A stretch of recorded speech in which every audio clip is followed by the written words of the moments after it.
And finally, Nicole, what do you got for us? So I will be reviewing Alisik. Alisik.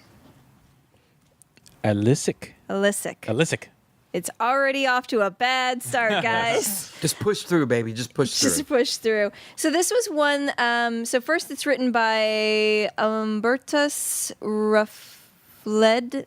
I'm sorry, and it's co-written and art by Helge Vogt. I know Vogt because my grandfather's name is Vogt. There you go. Great. Okay. So this appealed to me because it had this real like Tim Burton-esque, creepy doll, corpse bride feel to the art, which it really appeals to me. I'm a spooky kid at heart, and so I was looking forward to this. The premise is that this girl wakes up dead.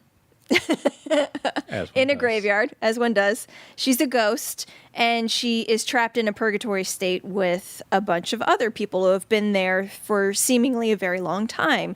There's a agent of the Grim Reaper that comes by and may or may not choose you to go to heaven or hell.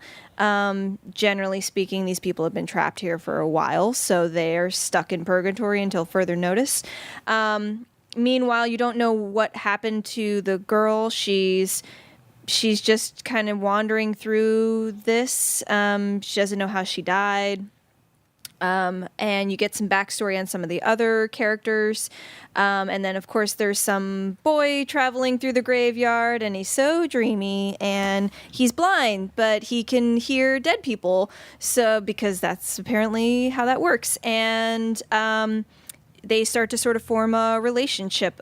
So it's got this tweeny romance element to it. This is called Fall, so I think it's supposed to be seasonal, which was a little unfortunate. There's some things I want to read, and I just want to be done with them. Like, I want to be like, that was great, and just be like, Moving on. good job. So I was kind of disappointed that this was an ongoing, because you don't get the resolve. She's still like, I don't know what's going on. That's how I imagine that she sounds anyway. She's got super rosy cheeks.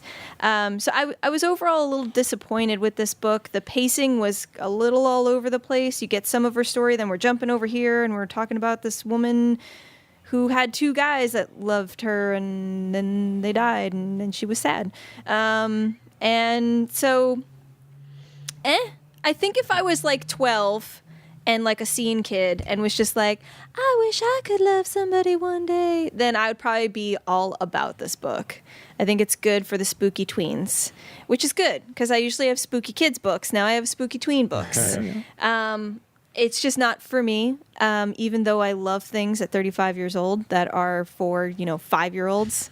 For some reason, this doesn't hit for me. So I may check out more if it comes out just to kind of see, but it would be like way down on my pile at this point. Is this our first ever triple negative review? It might be. Yeah. Oh, well, it's history's being made here. Yeah, look at it's this. about time. We're just all grumpy today. It's all roses usually, right? Yeah. So finally. Now, we got some thorns. All right. That's right. Alisik. Thank you, Nicole.